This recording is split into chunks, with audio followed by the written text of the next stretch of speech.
হে মুসল্লিগণ, আজ আমরা কুরবানির কিছু গুরুত্বপূর্ণ এবং তাৎপর্য নিয়ে কথা বলবো। মহান আল্লাহ তাআলা কুরআনে বলেছেন, সূরা হজে বলা হয়েছে, তাদের গোশত এবং রক্ত কোনো কিছুই আল্লাহর কাছে পৌঁছায় না, পৌঁছায় তাকওয়া।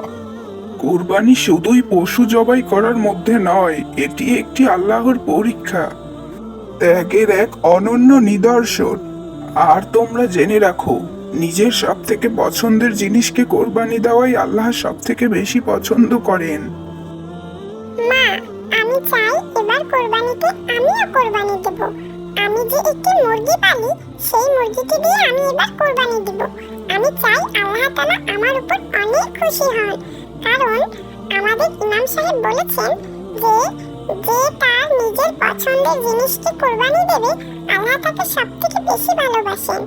আমিও আল্লাহর ভালোবাসা পেতে চাই। মা, মাশাআল্লাহ ইয়ামিন, তুমি তো অনেক ছোট, কিন্তু তোমার চিন্তা ভাবনা আসলেই অনেক বড়। তুমি নিজের পছন্দের মুরগিকে আল্লাহর জন্য ত্যাগ করতে চেয়েছো, আল্লাহর উদ্দেশ্যে কোরবানি দিতে চেয়েছো। আল্লাহ তো এমন মন মানসিকতাই ভালোবাসেন। আল্লাহ সব থেকে বেশি পছন্দ করে যখন কেউ তার জন্য নিজের পছন্দের জিনিসকে ত্যাগ করে। বাবা ইয়ামিন, আল্লাহ তোমাকে অনেক বড় করুন এবং তোমার এই নিয়ত কবুল করুক। আমিন।